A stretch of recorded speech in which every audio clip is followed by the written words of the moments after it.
Olá, boa tarde ou quase boa noite a todo mundo que acompanha a gente aqui nos canais da Febrafit e do Sinafresp. Eu sou João Frei, jornalista, e está começando agora uma live das duas entidades, da Febrafit e do Sinafresp, para debater a reforma tributária. Esse é o primeiro encontro de uma série que a gente vai fazer ao longo enquanto durar o debate da reforma tributária, tanto na Câmara e no Senado, como no Planalto. E essa live também serve como um aquecimento para um grande evento que a gente vai fazer aqui em Brasília no dia 25 de abril, com parlamentares, especialistas, novamente discutindo o tema da reforma tributária. O nome do evento, o nome dessa live, é o mesmo nome desse evento que vai acontecer no dia 25 de abril, que é a Reforma Tributária Simples e Necessária. Hoje a gente tem aqui na nossa conversa, participar da nossa live, o presidente da Febrafit, Rodrigo Espada, e os auditores fiscais da Receita Estadual de São Paulo, Luciana Grillo, Rodrigo Frota e Jefferson Valentim. Os convidados também integram a comissão técnica da Febrafit, que há um bom tempo tem feito debates aprofundados, técnicos, elaborado estudos e subsidiado bastante o debate da reforma tributária. Então, eu queria começar perguntando para o Rodrigo Espada, nosso presidente, que participou recentemente de uma audiência pública no grupo de trabalho da reforma tributária na Câmara dos Deputados. Rodrigo, eu queria entender, porque ainda existem muitas dúvidas sobre os impactos que a reforma aí nos dois textos que ela já tem, do jeito que ela está sendo debatida, que ela vai trazer nas atribuições dos auditores fiscais das receitas estaduais e também na questão do pacto federativo. O que a gente já sabe, como que fica isso no cenário pós-reforma? Rodrigo, pedi só para você abrir teu microfone para a gente... Obrigado, aí, maravilha. Legal. Bom, boa tarde a todos. É um prazer estar aqui.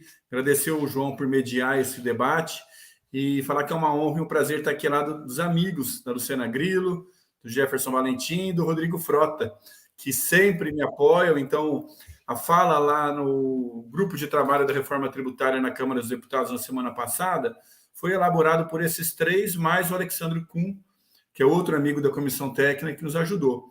Naquele momento eu percebi, João, porque ao mesmo tempo que eu estava falando na Câmara dos Deputados, estava acontecendo uma assembleia da Febrafit em Cabo Frio, no Rio de Janeiro. Quando eu cheguei lá, as pessoas tinham assistido a audiência pública e tinham muitas dúvidas.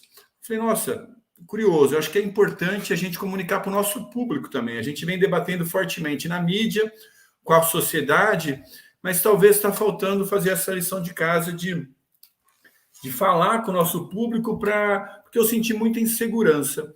E aí vem já em linha do que você está perguntando, né? A questão do Pacto Federativo, o que muda nos trabalhos. E também eu quero ainda trazer uma questão política, que eu acho que ela é central nesse debate, porque vai ser um debate político, um debate que está se travando no Congresso Nacional. Né? Não é debate, não é a reforma de um presidente da República ou de outro presidente, é a reforma do Brasil. É um debate que vem acontecendo, eu participo dele desde 2015, mas mais fortemente desde 2018, 2019. Então, primeira questão, tem duas, como você mesmo disse, tem dois textos na Câmara dos Deputados mais fortes. Tem outros também, mas que pouco se discute, que são a PEC 45 da Câmara dos Deputados e a PEC 110, então, no símbolo aqui, né, do Senado Federal. Muito evoluiu dos textos já, porque a PEC 45 tinha um texto inicial, que depois foi para um relatório, e aí formou-se uma comissão mista entre Câmara e Senado, e essa comissão mista tinha como relator o Aguinaldo Ribeiro, que é o atual relator, e tinha como presidente o senador Roberto Rocha. E saiu um relatório daquele texto da PEC 45, com uma PEC 45 já evoluída.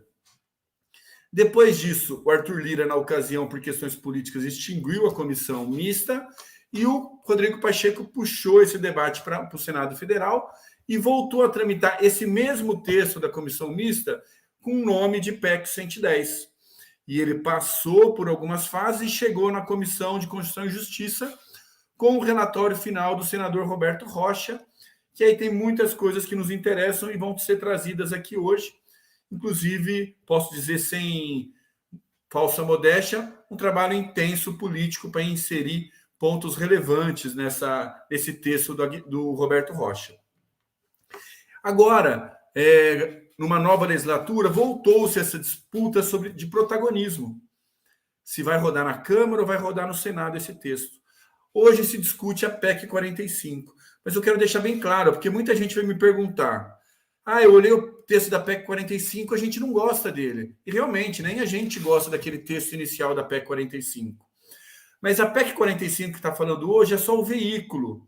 É um instrumento legislativo para que essa PEC vire um dia uma emenda constitucional.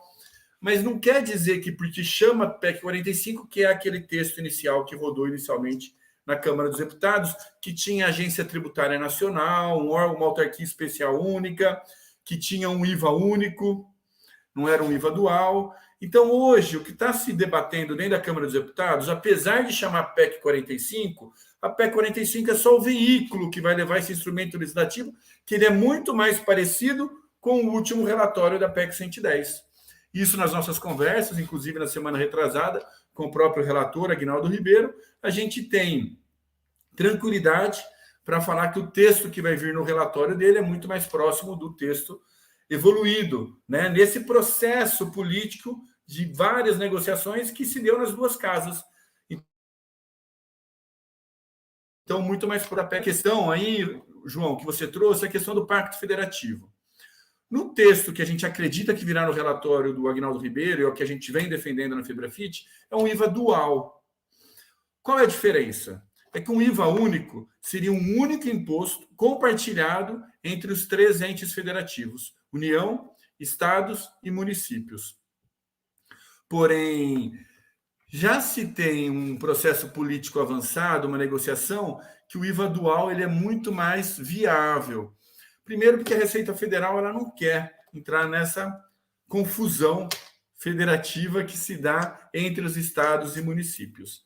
Eles vão criar uma contribuição social para fins de financiar a Seguridade Social, que vai substituir o PIS e COFINS, e vai se chamar CBS. E eles administram esse imposto com legislação única e muito parecido, ou tanto quanto possível, similar a um outro imposto, aí sim, o IBS, que é de competência de estados e municípios. E esse, sim, é de nossa gestão. Então, eu não vou entrar nos outros assuntos, mas a questão do Pacto Federativo, ela está preservada na medida que a gente vai ter cada estado possibilidade de fixar suas alíquotas, não perde competência de fiscalização, nós continuamos sendo sujeitos ativos, com capacidade tributária ativa, então a gente não perde prerrogativa de fiscalizar, nós continuamos, os auditores fiscais todos vinculados ao mesmo ente federativo que a gente passou no concurso público. Então, eu vou continuar auditor fiscal da Receita Estadual de São Paulo, o Juraci, meu amigo, aí vai continuar auditor fiscal da Receita Estadual do Ceará, o Marcelo vai continuar auditor fiscal do Fisco Gaúcho. Então, assim, a gente não perde essa vinculação, plano de carreira, tudo vai ser dado dentro do órgão, do ente federativo. Isso daí foram algumas preocupações que vieram lá na Assembleia e que, para mim, estava muito claro, mas eu percebi que não estava todos. Então, para não me alongar, João, eu acho que foi uma introdução aqui que, pelo menos, tangenciou as questões perguntadas.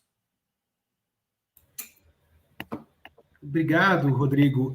Eu acho que tem algumas preocupações já nesse sentido que estão chegando nos comentários, inclusive do Rivaldo Penha, que diz que está muito preocupado com a unificação de tributos, querendo saber quais impactos vai trazer para a carreira essa competência compartilhada. Acho que foi isso que você falou. Depois, se quiser voltar ao tema também, Rodrigo, a gente tem espaço. E queria agradecer a todo mundo que está acompanhando aqui na live. A gente tem bastante gente já, o Juraci Soares, Glauco Honório, a Fran Azevedo, Helena Medeiros, enfim, bastante gente, Baltazar Garcia de Oliveira, está movimentado a nossa caixa de comentários aqui. Obrigado, pessoal. Só para avisar que essa é a primeira de uma série, para quem não pegou o começo, então semana que vem a gente faz de novo, na próxima vai ter também, inclusive quiserem sugerir temas a respeito da reforma aqui nos comentários, fiquem à vontade e a gente traz aqui também para o debate. Avançando agora, eu queria falar com o nosso outro Rodrigo aqui da sala, o Rodrigo Frota, que é auditor fiscal da Receita Estadual de São Paulo, a respeito do crédito do IBS. Rodrigo, o que é fundamental que seja observado a respeito do crédito no texto da reforma? Bom, boa tarde a todos. Agradeço aí o convite para participar do evento. Acho que é um momento de trocar experiência entre as diversas pessoas que estão participando da reforma. Como o Rodrigo Espada já colocou, nós temos diversos textos em andamento. Começou com a PEC 45, a 110, o mix dela, que algumas pessoas chamam aí de 155. Mas uma preocupação que a gente tem enquanto Febrafit, na área técnica da Febrafit, sempre foi a questão do crédito. Se fazendo uma comparação entre o ICMS e o IBS que está por vir, a gente sempre preocupou com a questão do crédito, porque dentro do ICMS, pelo menos aqui no estado de São Paulo, eu acho que em grande parte dos estados, nós temos um problema de crédito, crédito indevido, crédito que não é bom, ressarcimento de crédito, ressarcimento de crédito acumulado, e que é um problema que alcança valores muito mais significativos do que qualquer problema de falta de pagamento do imposto. Então, nós temos mais processos ou mais valores com processos tramitando no Tribunal Administrativo ou na Justiça, envolvendo questões de crédito, crédito indevido e coisas relativas a crédito em valores, em montantes bastante superiores a problemas de falta de pagamento do imposto. E isso é um problema não só para o fisco, mas é um problema para quem trabalha com imposto, seja os auditores fiscais, é um problema para o setor privado, para as empresas, para contabilistas, e todo mundo gostaria de ver esse problema resolvido, e uma boa forma de tornar essa reforma interessante é solucionar a questão do crédito, porque no ICMS existem limitações ao crédito, a empresa compra energia elétrica, pode creditar se ela tiver uma atividade X, mas não pode creditar se ela tiver atividade Y, a empresa compra material de uso-consumo, não pode creditar da compra de material de uso-consumo, e os contribuintes veem o imposto que era para ser não cumulativo se tornando um imposto parcialmente cumulativo, e isso é um problema. Então, a expectativa é que no IBS, com qualquer dos textos que estão tramitando na Câmara ou no Senado, o crédito de agora em diante passe a ser um crédito amplo, seguindo linhas financeiras. E isso resolve e simplifica bastante questões, mas nós temos que pensar o seguinte, né? Se a empresa comprou algo para a sua atividade empresarial, e daqui para frente esse algo vai ser uma mercadoria ou um serviço, pode ser uma consultoria jurídica, pode ser o serviço do contabilista externo que presta serviço de contabilidade para a empresa, todas essas aquisições de mercadorias ou de serviços dará direito a crédito, desde que o imposto relativo a esse fornecimento tenha sido pago. E esse é um ponto que nós, como fisco e grande parte do setor privado, tem uma apreensão e necessita um cuidado bem especial, porque no ICM, atualmente, a empresa se acredita de um valor destacado no documento fiscal, tenha esse valor sido pago ou não, mas ela só pode acreditar na situação X e Y, mas não pode acreditar na situação W e Z. Então, é uma complicação.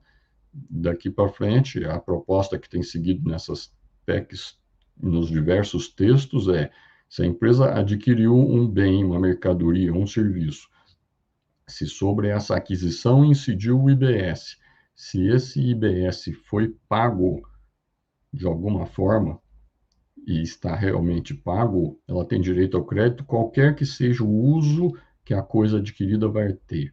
Isso simplifica muito. Chega quase ao ponto de poder o próprio fisco fazer uma apuração dos créditos automaticamente com uma interação mínima da empresa. E aí evita problemas os mais diversos, por um lado. E, por outro lado, facilita para a empresa que exporta, que opera com saldos credores continuados e precisa o ressarcimento do crédito, que se devolva o crédito para essa empresa em períodos rápidos, sem necessitar uma auditoria prévia da empresa e de todas as atividades que a empresa realiza, porque se a empresa somente se acredita de impostos efetivamente pagos, o crédito que ela tem é um crédito relativo a um valor que entrou no caixa da administração tributária. E isso pode ser conferido de uma forma muito mais simples do que fazer uma auditoria completa em todas as atividades da empresa. Dessa forma, a gente espera que empresas que exportem, empresas que forneçam para outras empresas, ou que forneçam bens que são, por exemplo, isentos na operação doméstica e apuram crédito, consigam receber o valor de volta com uma rapidez muito grande. Estamos falando uma rapidez aí, contando em dias, e atualmente esses prazos de restituição são contados em meses, podendo superar anos.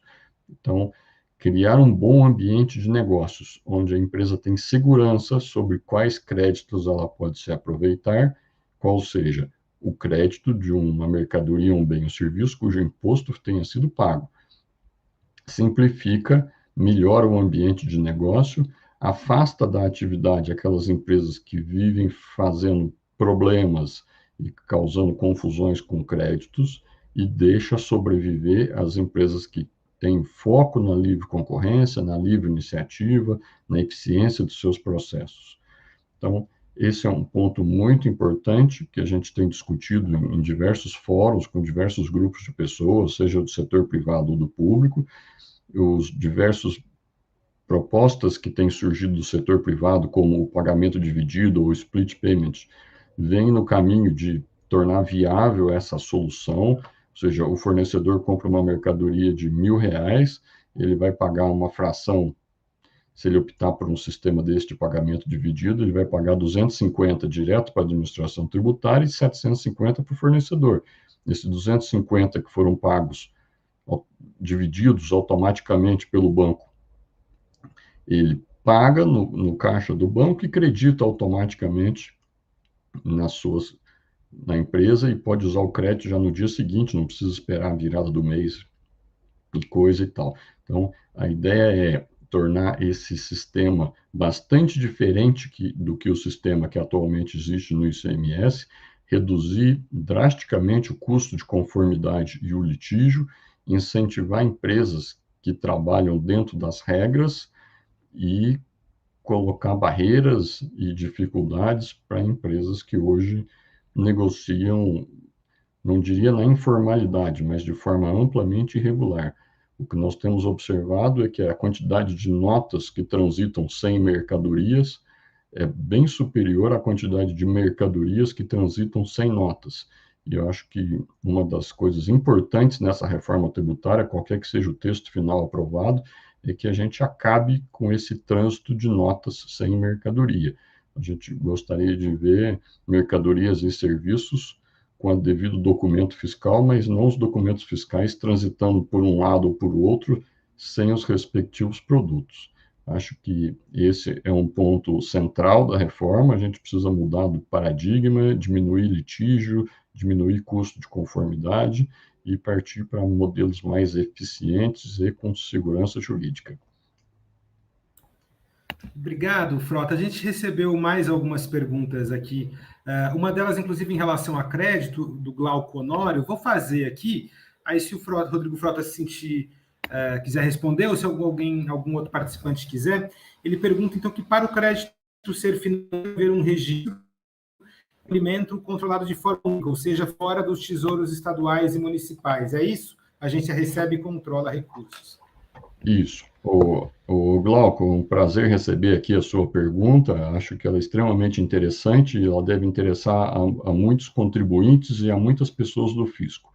À medida que siga a tendência de nós termos um IVA dual, ou seja, um IVA federal, apenas federal, e outro IVA com os 27 estados e os 5.000 e poucos municípios, nós temos que resolver as situações para que o contribuinte consiga pagar tudo o que ele deve em um caixa único.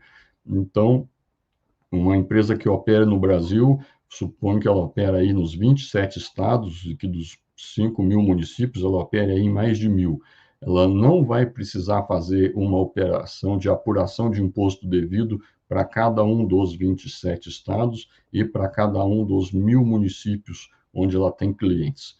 Porque a tendência agora é que o imposto seja cobrado ou devido em função da localização do adquirente e não do estabelecimento de quem vende.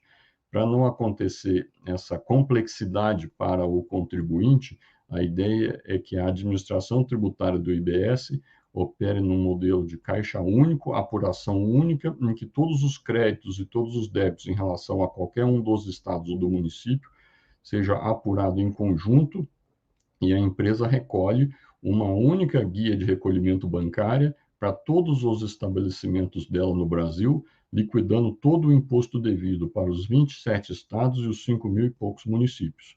Então, eventual saldo credor em um estado e devedor em outro estado seria automaticamente compensado pela administração tributária, enviando para o estado A o que é de direito do estado A e para o estado B o que é de direito do estado B, tirando essa complexidade das mãos do contribuinte e do contador e passando a fazer essa parte burocrática interna dentro da administração tributária.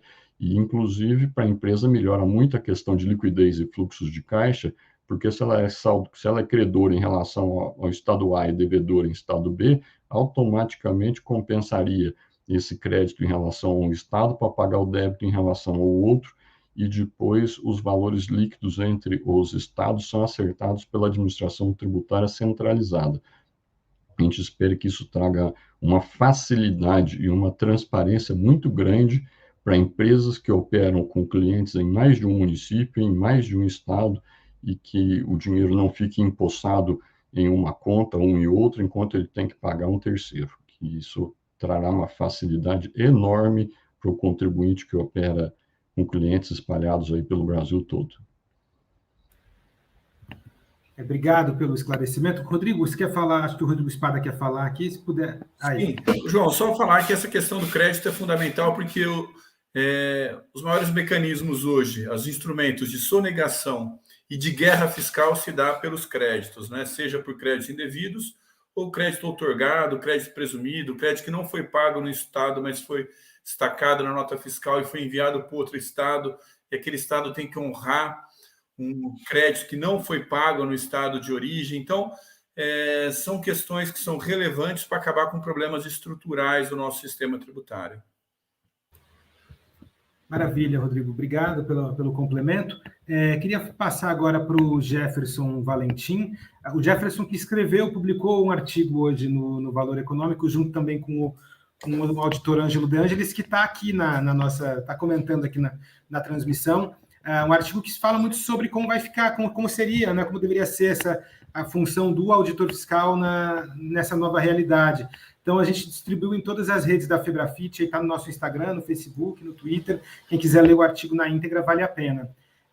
Bom, Jefferson, eu queria saber de você, então, sobre o Conselho Federativo do IBS, né? Como que ele deve funcionar, como que deve ser a legislação a esse respeito?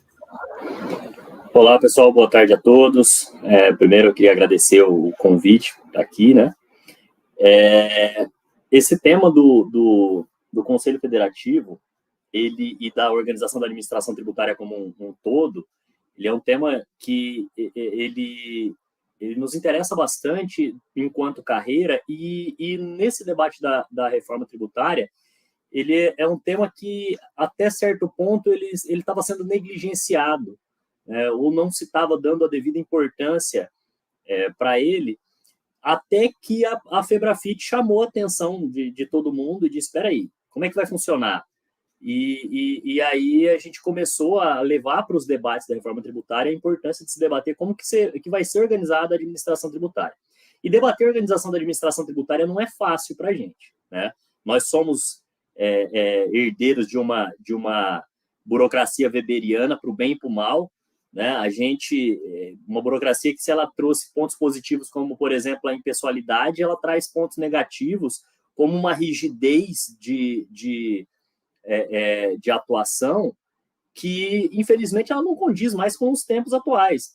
E quando a gente fala em mudança na forma de agir enquanto fisco, a gente, óbvio que dentro de um contexto de uma reforma tributária, isso ganha uma outra dimensão, né?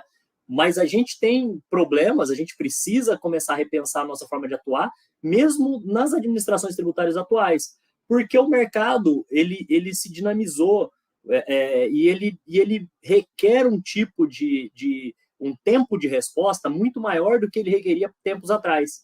E nem sempre as nossas estruturas estão preparadas para isso, né? A gente percebe que muitos avanços estão sendo conseguidos nas mais diversas administrações tributárias, mas a gente ainda está muito aquém das necessidades, tanto do contribuinte quanto do próprio interesse público, né? A gente precisa responder às nossas demandas com mais agilidade, com mais eficiência. E eu queria, só para ser diferentão, eu fiz uma apresentaçãozinha aqui, eu queria projetar. Compartilhar aqui.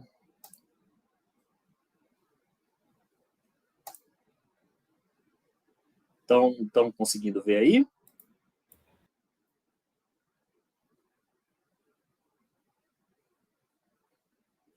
Ô, João, tá conseguindo ver a apresentação, João? Estamos vendo aqui, sim, Jefferson. Maravilha. Vamos lá. Bom, o Conselho Federativo, e nesse ponto a gente começou a discutir, a gente chamou a atenção de que havia uma certa negligência das propostas de reforma tributária lá no começo, né, na época da propositura da 45 e da 110, porque muito se debatia, o CECIF, que foi um dos proponentes, né, foi o proponente da PEC 45, ele colocava a situação do Conselho Federativo, né, que houve proposta de que se fosse personalizado, que se fosse criada uma agência tributária com personalidade jurídica, com autonomia financeira orçamentária, que particularmente é um modelo que eu gosto, mas, enfim, não cabe muito a gente, como seria a discussão mais política, né, entre aqueles que falam em nome dos entes que vão estar representados nesse conselho, ou mesmo numa forma de comitê gestor. A PEC 110 inicialmente falava em comitê gestor, né, o que dá até um arrepio na maioria dos fiscais, porque lembra do Simples Nacional. Mas a proposta inicial era de que seria um IVA com as 3 esferas de governo, né? Então, a gente teria a participação, teria uma parte da arrecadação que iria para a União, uma parte para os estados, uma parte para os municípios, e a proposta do CECIF na PEC 45 era de que o peso de voto de cada conjunto dos entes fosse igual, ou seja, a União ela teria 1/3 do poder de decisão nessa estrutura centralizada, os estados teriam 1/3, a soma de todos os estados teria 1/3, os municípios teriam mais 1/3. E essa diferenciação do poder de voto nesse conselho seria feito pelo tamanho da população, né? Então, aí somando a população de todos os estados vai ser igual à da União, de todos os municípios vai ser igual à soma de todos os estados, que é igual à da União, então chegaria nesse 1/3 para cada conjunto dos entes. Parece que a coisa está se encaminhando, como disse o Rodrigo, para um IVA dual, né? E aí a União ficaria fora disso, mas o modelo é plenamente aplicável para estados e municípios, né? Mas essa questão de vai ser um conselho federativo, o peso que vai se atribuir vai ser pelo tamanho da população, como cada um vota, isso está mais num campo político do que no campo técnico. E nós fizemos uma opção por debater mais a parte técnica, que é a parte que nos cabe, né? Qual vai ser o critério de divisão de poder entre os estados e municípios, fica mais para aqueles que representam os estados e municípios resolverem entre si. Tem uma nota técnica do CECIF que apresenta até um modelo, um nível de detalhamento muito grande de como seria teria uma assembleia, todo um modelo baseado numa estrutura de SA, que a gente pode dizer, vai funcionar, não vai funcionar, enfim. Como eu disse, a gente começou a olhar para um ponto um pouco mais abaixo. A gente hoje tem nas nossas estruturas, nos estados e municípios, o secretário e o segundo escalão, que normalmente ele escolhe. Alguns estados, esse segundo escalão ele é privativo de auditor, outros estados não é, mas existe um nível de decisão que é eminentemente política, certo? E é até democrático. Se há uma eleição, se elege alguém, esse alguém tem uma ideologia que defendeu na campanha, é justo que ele possa colocar essa ideologia em prática. Ok. todo esse esqueleto de Conselho Federativo que o CECIF apresentou, ele estaria nesse nível de decisão política. Então, assim, se isso vai ser gerido por se esse comitê, esse conselho, essa autarquia vai ser gerida por uma assembleia, por um conselho de administração que vai ser escolhido, que vai ser votado, isso estaria mais ou menos ali no âmbito de escolha de secretários, que é o que a gente tem hoje. Beleza. Aí vamos para a parte técnica, né? Esse Conselho Federativo, e na época que começou a proposta e estava se debatendo muito a parte teórica de como seria o imposto, seria parâmetro de destino, crédito financeiro, crédito pago e tal, e toda essa parte mais teórica de como seria o imposto, a gente chegou com um debate do seguinte: olha, beleza, mas esse Conselho Federativo, essa administração centralizada, ela vai fazer o quê? Ela vai fazer as auditorias? Não dá, né? Porque a gente pensa, a gente está falando de 26 estados, Distrito Federal, mais 5.568 municípios. Como é que você cria algo centralizado com o tamanho e a capilaridade necessária para você atender aos interesses de todos os entes que compõem essa estrutura? É praticamente impossível, né? A gente criaria um elefantão branco que não conseguiria atender, não conseguiria ser eficiente e não teria a capilaridade necessária para atender os interesses de todo mundo. A gente pensa, por exemplo, bom, é parâmetro de destino, certo? Então, quando a Petrobras ela vende para todo mundo tem interesse em fiscalizar a Petrobras, porque ela é contribuinte de todo mundo. Ok. Só que alguns contribuintes têm atuação local ou regional e não têm o interesse nacional por se fiscalizar. Então, a gente pega, por exemplo, o município de Mata de São João, lá na Bahia. Ele tem lá um resort, certo? Esse resort pode não ser importante para um planejamento fiscal nacional, mas ele, com certeza, vai ser muito importante para a arrecadação daquele município, porque o consumo se dá ali e a arrecadação é toda dele, né? Então, se a gente pensasse, né, ou ousasse pensar em uma administração centralizada, a gente com certeza não ia atender os interesses daqueles municípios que precisam de uma fiscalização a nível local, né, ou mesmo de estados, né?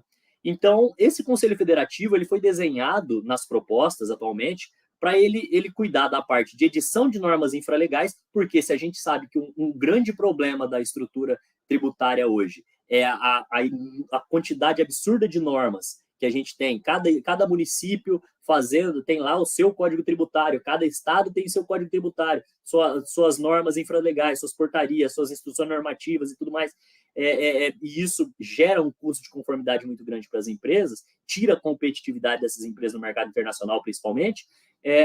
A ideia é que se centralize a edição desses atos normativos para que você tenha um mínimo de uniformidade.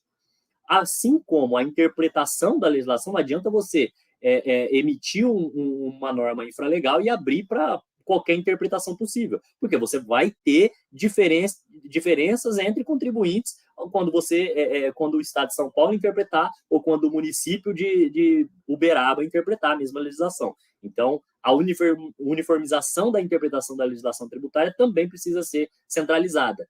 A arrecadação do imposto, o Rodrigo Frota já deu uma passada de que ela tem que ser centralizada, certo? Porque senão a gente teria que criar um contribuinte como a Petrobras, por exemplo, que vende para todos os municípios, sendo parâmetro de destino, né?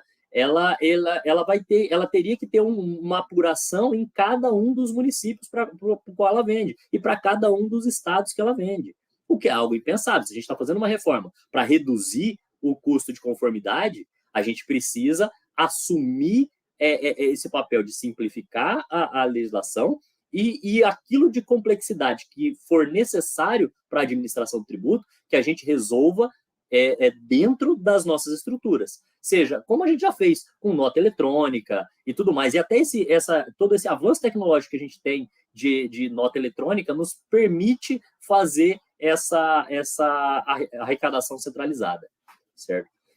embora isso gere um pouco de preocupação nos entes, mas espera aí, arrecadação centralizada, será que não corre risco de ter retenção do dinheiro e tal? E isso está bem claro lá nas propostas, que não haveria esse risco, e uma vez que a coisa se caminha para a União não estar presente nesse IVA, ser um IVA dual, eu acho que esse medo diminui um pouco, né, deixa os estados e municípios um pouco mais confortáveis.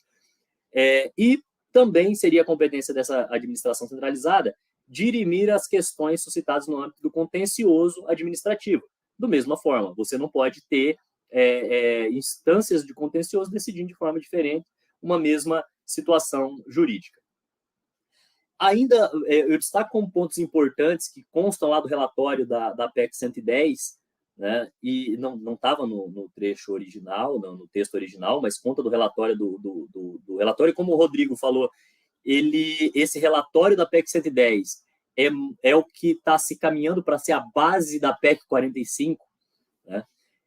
2 pontos que eu gostaria de destacar, um que diz o seguinte, nesse artigo 156b, que na cobrança, fiscalização e representação judicial e extrajudicial relativas ao imposto de que trata o artigo anterior, as administrações tributárias e procuradorias dos estados atuarão de forma coordenada com o Conselho Federativo na prestação de serviços. Eu vou detalhar isso já já.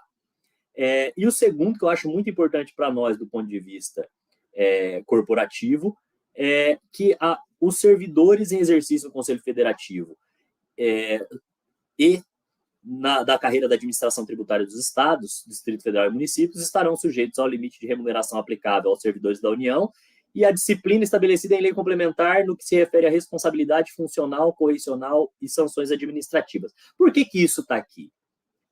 Ele não está aqui porque todo mundo é igual, vamos dar a mão e vamos ser felizes. Não é isso. Isso está aqui porque a organização que o imposto exige que a administração tributária tenha é uma organização de integração. Nós deixamos de ser uma estrutura em que cada ente, cada município viva absolutamente apartado dos demais para fazer parte de um sistema integrado e nacional, certo? Hoje, a gente tem, eu fiz uns desenhos aí, por favor, não julguem a qualidade dos desenhos, porque foram feitos ali na correria.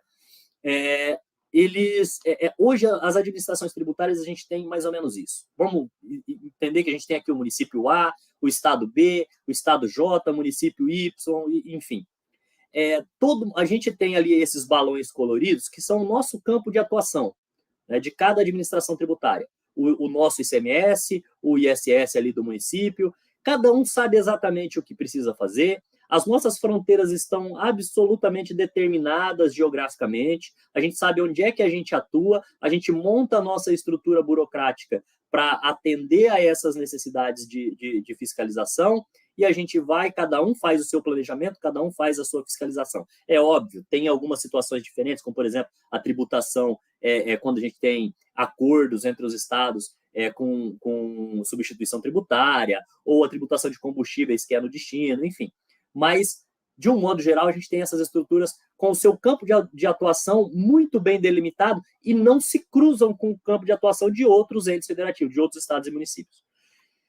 Mas isso tudo vai acabar. Passando um IBS, aqueles pequenos balõezinhos coloridos que a gente tinha viram um balãozão só. A gente vai ter uma incidência igual, com regras iguais para todo mundo, com parâmetro de destino.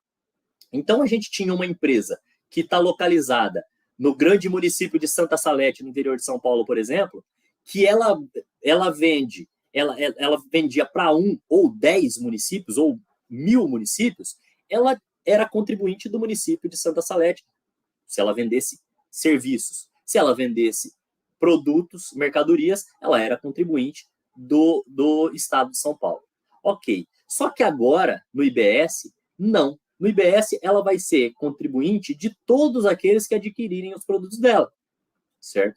De todos os estados e todos os municípios. Então, nós temos, quando a gente...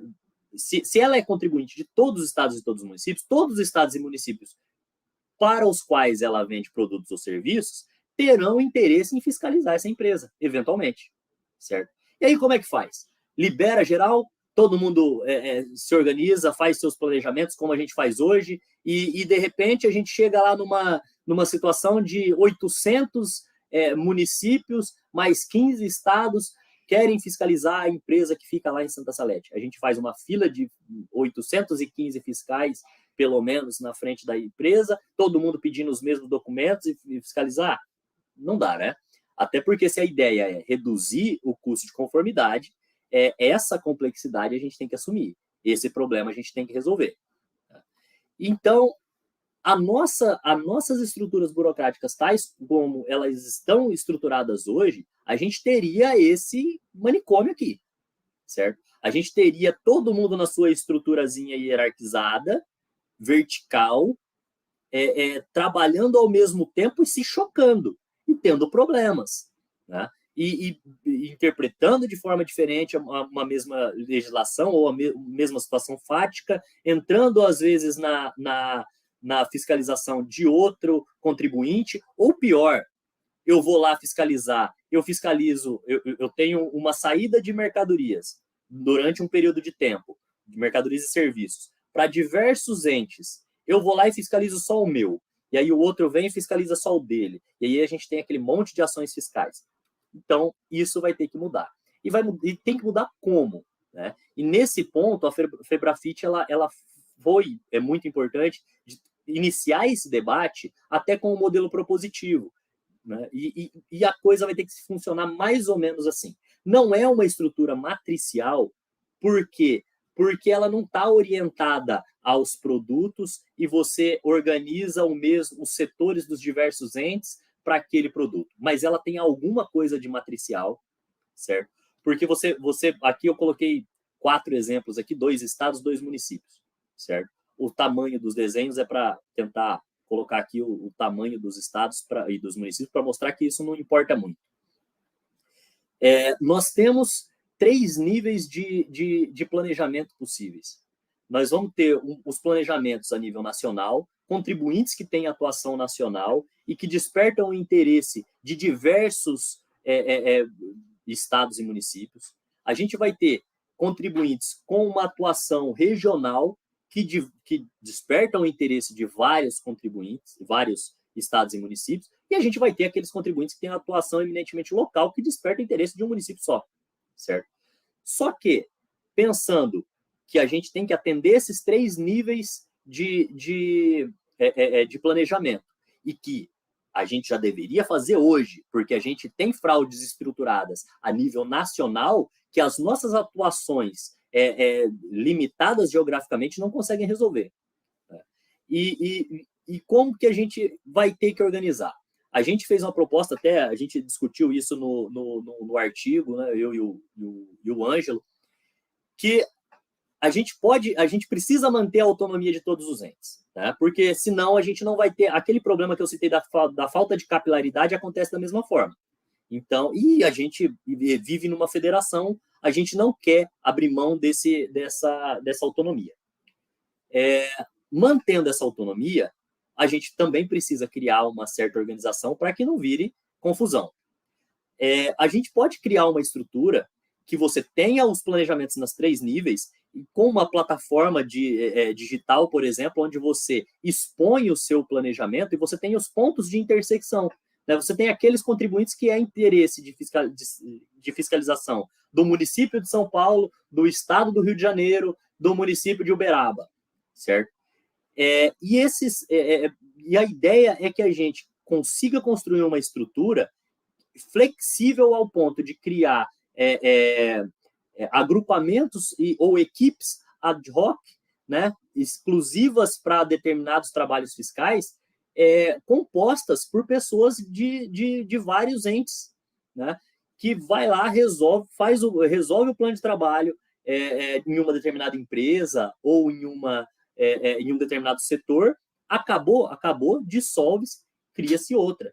Então, você pode ter o Estado de São Paulo, por exemplo, fazendo o seu planejamento, indo lá para o conselho e dizendo, olha, nós queremos fiscalizar as empresas tal, tal, tal e tal, no Brasil inteiro. E você pode ter os outros estados e municípios fazendo a mesma coisa, propondo os seus planejamentos, olhando o planejamento que o outro ente propôs e dizendo, olha, opa, esse que o município de São Paulo colocou aqui, que ele quer fiscalizar, o Banco Santander, isso me interessa, eu quero fiscalizar também. E aí se habilita naquele plano de trabalho e compõe uma equipe de fiscalização para realizar a atividade de fiscalização. Acabou o trabalho naquele contribuinte ou naquele setor que está sendo fiscalizado, se desmancha a equipe e se constitui outra. Assim a gente teria garantido a autonomia para a gente planejar, a gente teria garantido o atendimento às especificidades de cada ente no seu planejamento, nas suas necessidades de planejamento fiscal, e teríamos garantido o mínimo de organização que não vai prejudicar o trabalho dos contribuintes. O problema é que a gente vai fiscalizar, como eu disse, a gente tem um contribuinte que vai ser um contribuinte que vai ser contribuinte de vários entes ao mesmo tempo. Quais são os incentivos para que esses diversos entes constituam e mantenham uma administração tributária organizada e competente? Porque se eu faço parte de um grupo de trabalho para fiscalizar uma determinada empresa, eu vou lá, eu vou fazer um auto de infração só, num sistema que vai ser nacional. Eu vou lavrar esse auto que vai ter, a arrecadação é parâmetro de destino, então, se eu identifico todos os destinatários das mercadorias, pode ser que o meu trabalho de fiscalização não tenha R$1 que seja destinado ao Estado de São Paulo. Eu chego lá para fiscalizar o contribuinte e eu identifico que todas as saídas de mercadoria que estão ali são para o Estado e município de Rio de Janeiro. Então, quem são os sujeitos ativos da contribuição são o Estado e município do Rio de Janeiro. Só que eu vou fazer o lançamento, certo? Eu faço o lançamento, o Estado de São Paulo não recebe nada. É muito fácil o Estado de São Paulo olhar e falar assim, peraí, eu não vou fazer isso. Eu não vou fiscalizar. Deixa os outros fiscalizarem para mim. Quando eles forem fiscalizar uma empresa que eu sou o destinatário, o dinheiro vai entrar na minha conta. Então, eu não preciso correr atrás. Então, eu costumo dizer, toda vez que a gente vai debater isso com a iniciativa privada, a gente ouve as piadinhas, né? Não, então, se não tiver incentivo para ter fiscalização, melhor ainda. Não vai ter fiscalização, isso é bom. Isso não é bom. Isso não é bom. A pior coisa para o bom contribuinte é o mau contribuinte. Porque o mau contribuinte concorre em deslealdade. É o mau contribuinte que quebra o bom contribuinte, certo? Então, a fiscalização, e aí, claro, a gente sempre teve dificuldade em identificar quem é o bom e quem é o mau, a gente precisa se aprimorar nisso, mas a gente, a fiscalização ela é necessária para que se mantenha os bons contribuintes com condições de competir no mercado. Então, a gente precisa definir quais são os incentivos para que existam essas administrações tributárias nos estados. A administração tributária de cada estado ela precisa ser lucrativa para o estado. Ela precisa trazer ganhos reais para o estado. O estado precisa olhar para a sua administração tributária e falar, eu preciso investir aqui porque esse pessoal me traz lucro, certo? Agora, como que isso vai ser? Tem várias maneiras. Você pode destinar parte da arrecadação nacional para as administrações tributárias, conforme metas pré-estabelecidas em contrato de gestão, por exemplo, né? Ou de acordo com a força de trabalho, com horas de trabalho que você forneça para fazer os diversos trabalhos, tanto a nível local, regional ou nacional. Pode ser com cumprimento de metas, né? Mas essa coordenação central ela é imprescindível, certo? E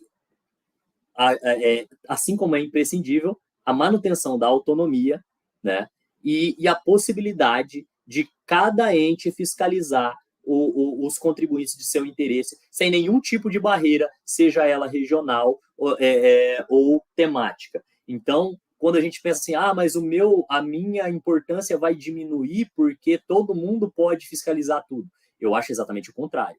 A gente vai ter um universo de contribuintes a partir do IVA, do IBS, ele aumenta absurdamente. Entra um monte de contribuintes de setores que a gente sequer tem know-how para fiscalizar e que a gente vai ter que aprender. Né? Por exemplo, setor bancário, construção, saúde, educação e todo o serviço, a prestação de serviço em geral. Né? A previsão, por exemplo, para aluguel de veículos e tudo mais. E a gente quebra-se as barreiras regionais. Nós não vamos ficar restritos ao universo de contribuintes da nossa circunscrição. Pode ser que os contribuintes que estão próximos a mim não serão mais de meu interesse. Os contribuintes que me interessam são os que estão no estado vizinho, porque eles vendem tudo para cá. Então, toda essa... a nossa importância, ela aumenta, a nossa responsabilidade aumenta, mas vai ser necessário toda uma organização estrutural diferente e melhor do que a que a gente tem hoje.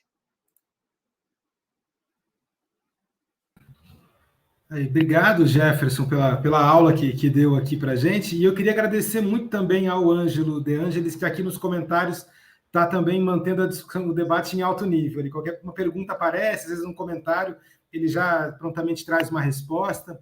Citou um trecho, recomendou também, reforçou a recomendação de leitura do artigo publicado hoje no Valor Econômico. Agora a gente passa para a Luciana Grillo. Eu queria entender, Luciana, a princípio eu queria entender, diante desse novo cenário que a reforma vai trazer, qual seria a importância de uma lei orgânica das administrações tributárias?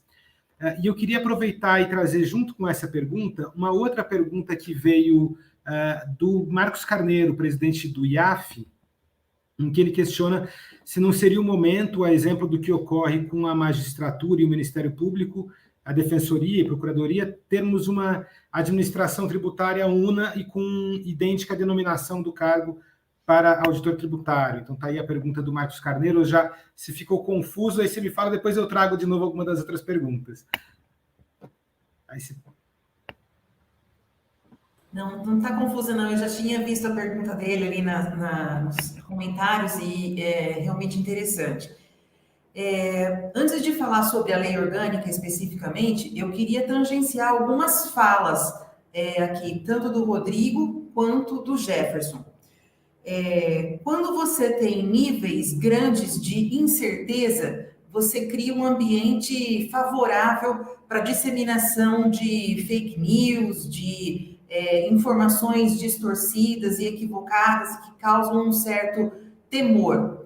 Então, com relação às propostas de aprovação de reforma tributária que tramitam hoje no Congresso, como nós não temos ainda qual é o texto que vai ser votado, quais são as emendas que serão eventualmente aprovadas ou não, como é que vai ser de verdade, esse ambiente de incerteza alimenta as especulações.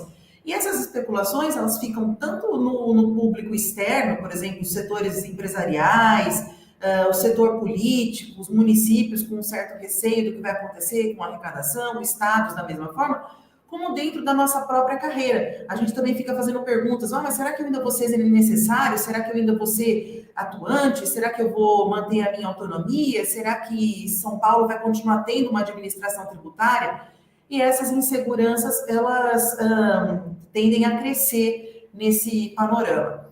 Então, acho que bastante do que o Rodrigo trouxe para a gente, de que realmente está se delineando a votação de uma reforma próxima ali da proposta da 110 ou do relatório da 45, que já trata mesmo de um IVA dual e tudo mais, a gente começa a ter um pouco mais de terreno sólido para poder pisar e para poder fazer essas análises.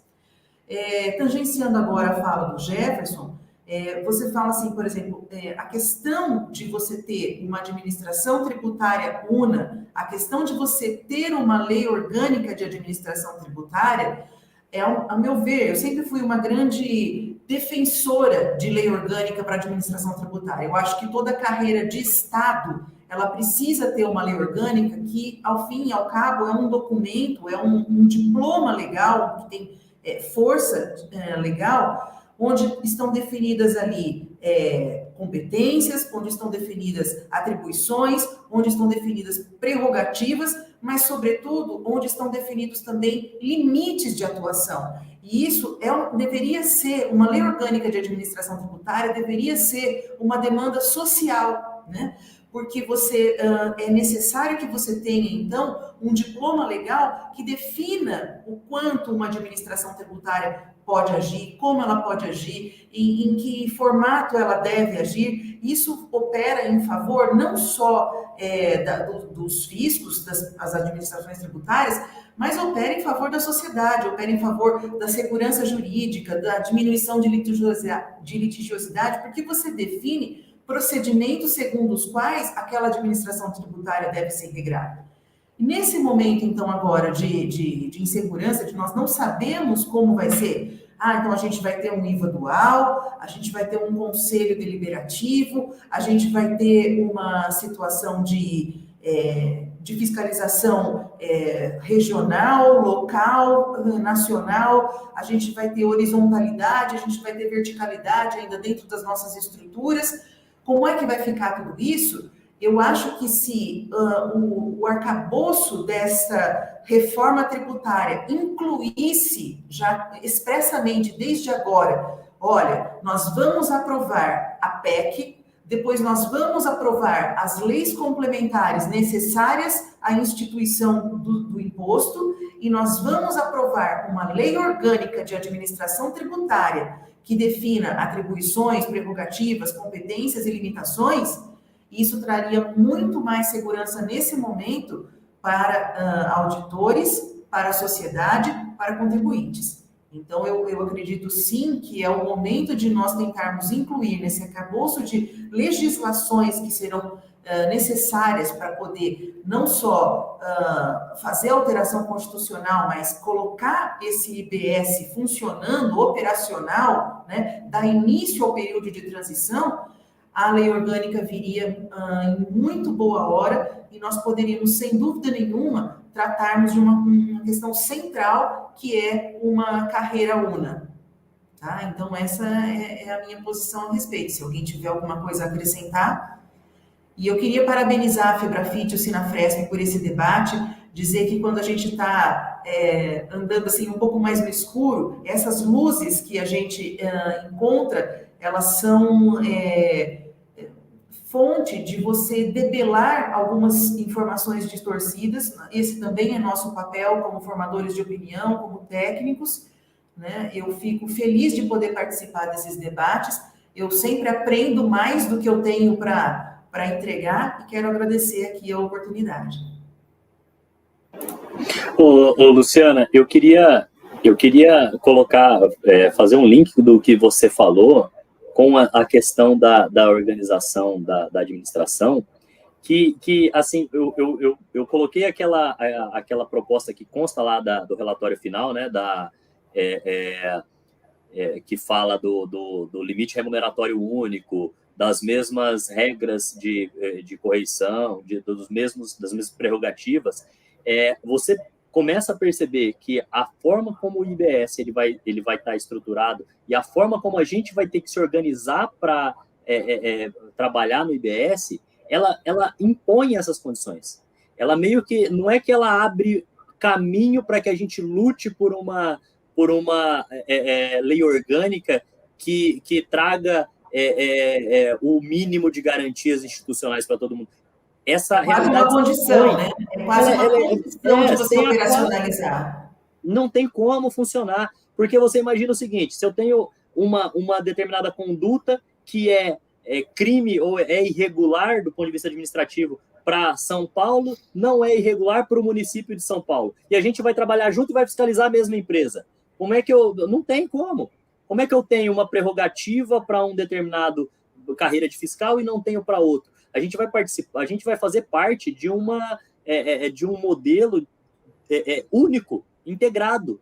Então, sim, algumas regras... Eu fico pensando assim, até fazendo o papel de um contribuinte, né? Eu fico pensando assim, olha, tem início uma fiscalização no meu estabelecimento.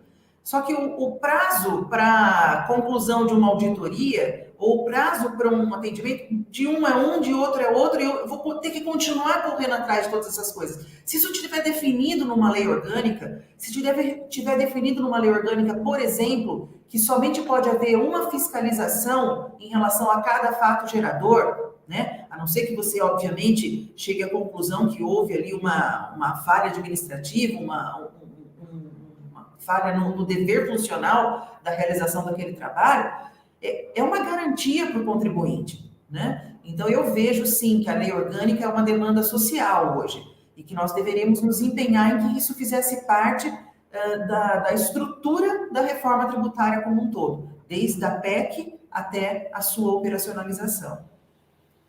Legal. João, me permite também aí nesse bate-papo jogar um pouquinho de pimenta aí.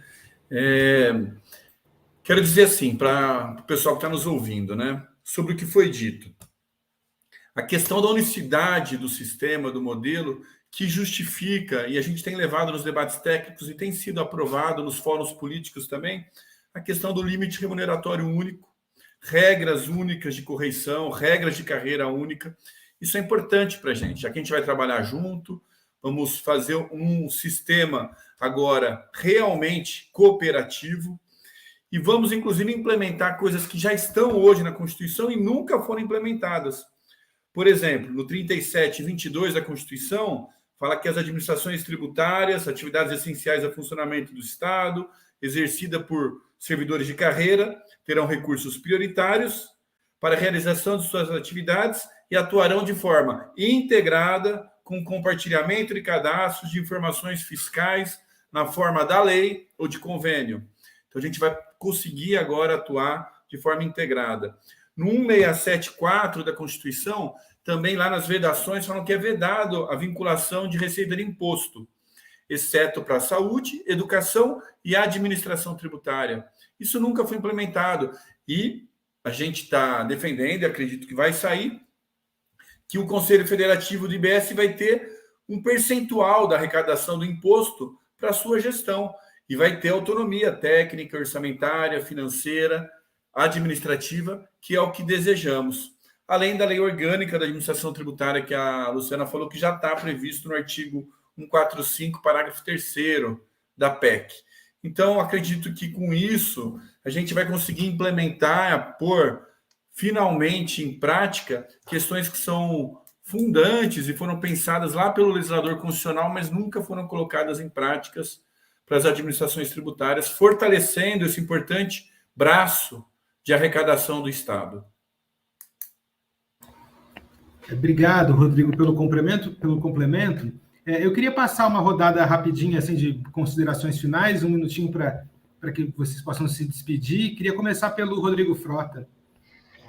Bom, eu gostaria de agradecer aí o convite e a participação dos colegas. Acho que o Jefferson colocou de forma brilhante que daqui para frente a atuação conjunta é uma necessidade. Em sendo aprovada a PEC em qualquer dos seus textos, a gente espera que o contribuinte seja fiscalizado por uma única equipe de fiscalização e não por 5.782 equipes diferentes para fiscalizar o mesmo fato e a mesma situação.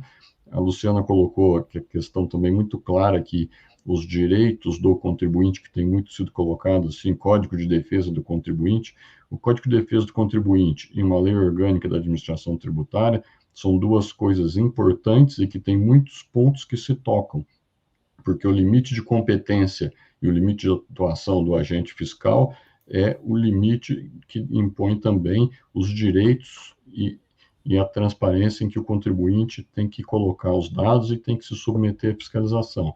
Então, acho que são pontos de interesse comum da sociedade, do contribuinte e da administração tributária, para que a fiscalização seja uma coisa impessoal, transparente, mas, acima de tudo, simples, rápida e eficaz. Que aquele contribuinte que tem direito à restituição consiga receber a sua restituição num prazo de dias ou talvez de horas, e que aquele contribuinte que tem imposto a pagar seja eficazmente cobrado, que a gente precisa dar um bom ambiente de negócio para que boas empresas cresçam, gerem emprego e aumente o investimento, e que, por outro lado, a administração tributária deve agir de forma coerente e cobrar quem não pagou o imposto ou quem fez ilícitos tributários e facilitar com que essas empresas saiam do mercado, para que os bons e eficazes prosperam, não só negando imposto, mas porque eles são bons na área em que eles atuam.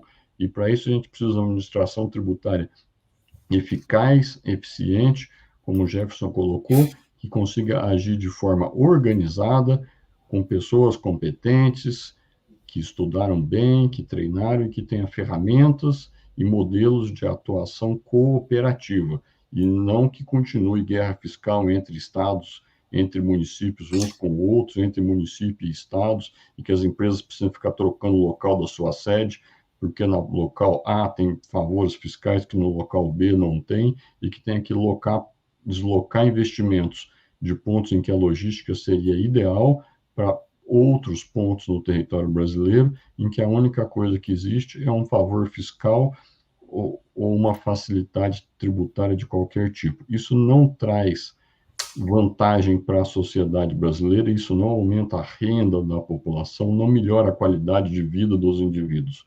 O que nós queremos é premiar quem faz bem feito e estimular para que eles cresçam, continuem investindo e gerando empregos. Muito obrigado pelo convite e parabéns a todos aí. Obrigado, Rodrigo. Eu queria passar agora para o Jefferson, por favor. Bom, agradeço também o convite, estou sempre à disposição aí. Além de tudo isso que a gente falou, a gente tem alguns pontos que a gente precisa começar a pensar para as próximas fases da reforma tributária, né? Perceba que eu falei que o CECIF e o pessoal que fez a proposta da PEC 45, eles estavam preocupados até no nível político de organização da administração tributária. Nós avançamos e propusemos um modelo que vai na parte de organização até o lançamento do crédito tributário, mas a gente tem o além, né? Depois de lançado o crédito tributário, quem cuida da dívida ativa? Como é que faz a execução fiscal? Você tem um auto de infração que tem comercialização de mercadorias e serviços para 1.000 municípios. Cada um dos 1.000 municípios entra com a sua execução fiscal em uma vara específica ou entra com uma execução fiscal só? Como é que vai ser essa organização? Como é que vai ser a representação para fins penais?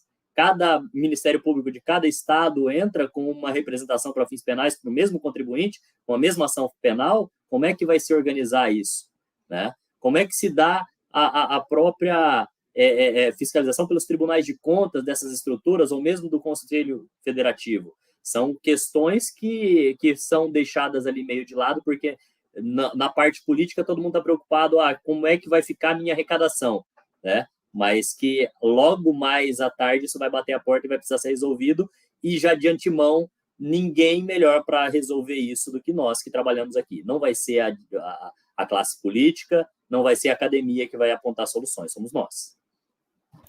Agradeço, boa tarde a todos. Obrigado, Jefferson. Agora a Luciana, por favor. Só eu fico apavorada quando o Jefferson fala essas coisas. Quem é que vai cuidar? Vai ter 1.000 ações, 1.000 PGS, 1.000 não sei o quê.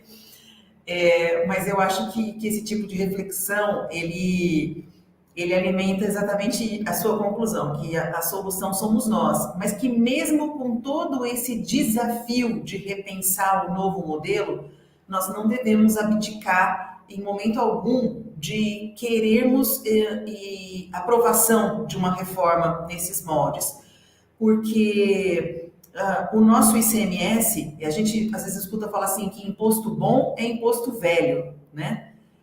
Mas o nosso ICMS, ele está caduco, né, gente? Está difícil de trabalhar com ele. Vocês que são meus colegas sabem que por mais que você tenha lá um alfaiate muito experiente, se o tecido é ruim, né, Rodrigo, que gosta de trazer essa metáfora, é muito difícil de você fazer um terno bonito, né? Então, o nosso tecido está ruim, né? As nossas ferramentas estão ruins, e apesar de ser um imposto antigo, todos os dias são editadas milhares de normas, de regimes especiais, de incentivos fiscais, de créditos presumidos. Então, na verdade, ele não é um imposto que consegue ficar velho a tempo de ficar bom, né? Vão pipocando essas alterações legislativas de forma desordenada, atendendo pretensões de setores, nem sempre da forma mais republicana, e isso acontece que transforma o ambiente de negócios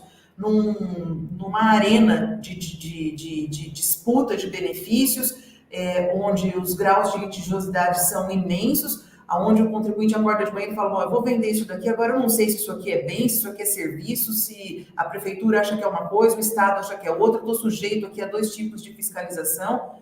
Então, com também o avanço das tecnologias, o avanço da questão digital, nós temos uma base de ICMS que tende a ficar cada vez mais erodida, cada vez mais limítrofe com a base de serviços.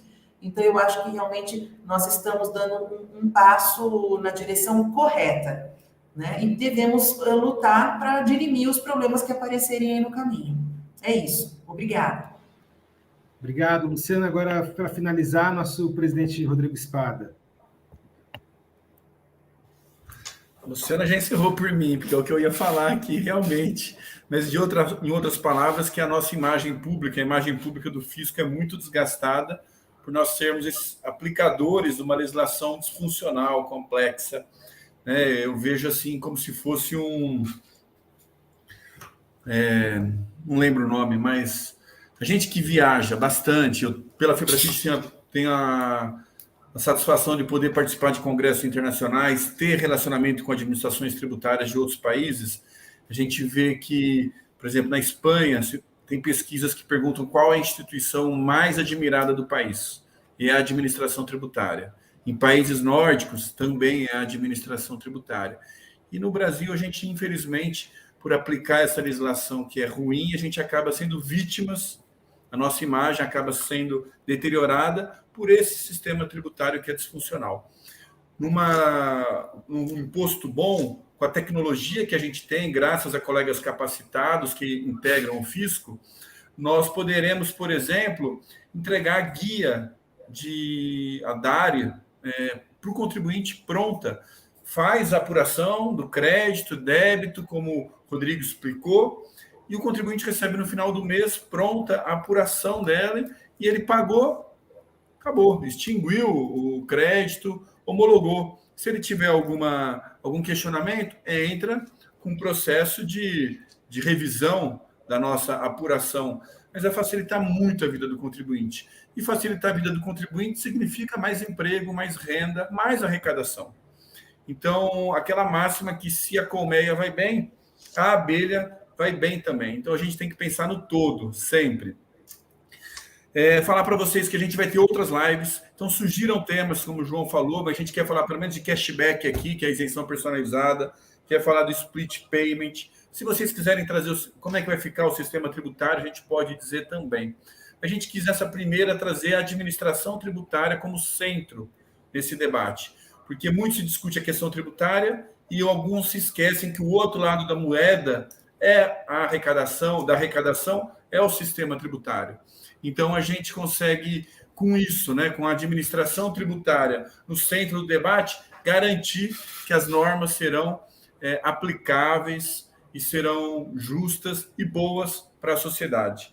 Então, obrigado, mandar um abraço para o Ângelo, que está aí, nosso fiel escudeiro, como o João falou, e um abraço especial para o Chicarone, para a Michele, que são o presidente e o vice-presidente, a vice-presidente, melhor dizendo, do Sinafresp, que é a nossa parceira no evento do dia 25 de abril e também nessas lives aqui que a gente está fazendo.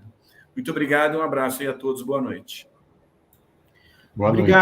Obrigado a todos. Eu queria só rapidamente pedir desculpa ao pessoal que estava tentando acompanhar pelo canal do Sinafresp. A gente teve uma pequena dificuldade lá, demorou um pouquinho para entrar, mas já passou integralmente no canal da FEBRAFIT e logo a gente sobe a versão na íntegra também no canal do Sinafresp. Agradeço a todos os comentários, foi muito movimentada a live. Agradeço a todos os participantes e até a próxima edição.